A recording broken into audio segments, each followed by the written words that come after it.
इथे मी एका भांड्यात 1 वाटी बेसन घेतले आहे। हे बेसन मी अगोदरच चाळून घेतलेले आहे। आता यामध्ये 1 चमचा बारीक रवा घालावा, 1 हिरवी मिरची बारीक चिरून घालावी, 5-7 कढीपत्त्याची पाने बारीक चिरून घालावीत। इथे हिरवी मिरची आणि कढीपत्त्याची पाने घालणे ऑप्शनल आहे, तुम्हाला घालायचे नसेल तर नाही घातले तरी देखील चालेल। तर यामध्ये पाव चमचा जिरे घालावेत, अर्धा चमचा ओवा अशा प्रकारे हातावर चोळून घालावा, म्हणजे पदार्थामध्ये ओव्याचा स्वाद छान उतरतो। सोबतच यामध्ये पाव चमचा हळद, अर्धा चमचा लाल तिखट आणि चवीनुसार मीठ घालावे। बारीक चिरलेली कोथिंबीर भरपूर प्रमाणात यामध्ये घालावी आणि चमच्याने हे सर्व साहित्य अशा प्रकारे मिक्स करावे। येथे तुम्हाला आवडत असेल तर जिरे पावडर आणि धने पावडर देखील घालू शकता। तर इथे पिठामध्ये हे सर्व साहित्य मिक्स करून घेतलेले आहे। आता ज्या वाटीने आपण 1 वाटी बेसन घेतले होते त्याच वाटीने इथे आपण 1 वाटी पाणी यामध्ये ओतणार आहोत आणि अशा प्रकारे हे सर्व साहित्य चांगले मिक्स करून घ्यावे। विस्कने इथे मी हे सर्व मिश्रण अशा प्रकारे चांगले फेटून घेत आहे, जेणेकरून यामध्ये एकही गुठळी राहणार नाही। तर अशा प्रकारे हे मिश्रण तयार झालेले आहे। पळीने इथे मी हे मिश्रण व्यवस्थित पुन्हा एकदा ढवळून घेत आहे, परंतु हे मिश्रण मला थोडेसे दाटसर वाटत आहे, त्यामुळे इथे मी आणखी अर्धी वाटी पाणी ओतत आहे। तर एकूण आपल्याला 1 वाटी बेसन पिठासाठी 1.5 वाटी पाणी लागलेले आहे।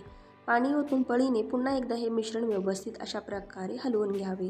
तर पहा, डोशाच्या पिठापेक्षा थोडेसे पातळसर असे हे मिश्रण बनवायचे आहे।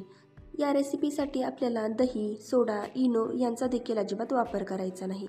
शिवाय हे मिश्रण भिजवत ठेवायची देखील आवश्यकता नाही। लगेचच आता आपण याची बेसन पोळी बनवणार आहोत। तर गॅसवर एक पॅन मी गरम करायला ठेवला होता, त्यावर 1 चमचा तेल सोडावे आणि पूर्ण तव्याला हे तेल लावून घ्यावे।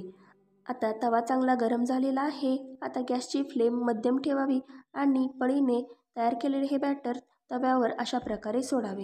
सुरुवातीला तव्याच्या कडेने आणि नंतर मध्यभागी हे बॅटर सोडायचे आहे। अगदी पातळसर असे हे मिश्रण बनवलेले आहे, त्यामुळे अगदी सहजपणे हे मिश्रण तव्यावर पसरते। इथे मी अगदी गोलाकार अशी बेसन पोळी तव्यावर घातलेली आहे। आता या बेसन पोळीच्या कडेने थोडेसे तेल सोडावे आणि मध्यम आचेवर 1 मिनिटभर खालच्या बाजूने चांगले भाजून घ्यावे। आता खालच्या बाजूने चांगले भाजले की कडेने बेसन पोळी सुटू लागते, नंतर कलत्याने अलगद उचलून ती पलटून घ्यावी। आता मध्यम आचेवरच खालच्या बाजूने देखील ही बेसन पोळी अर्धा मिनिटभर चांगली भाजून घ्यावी।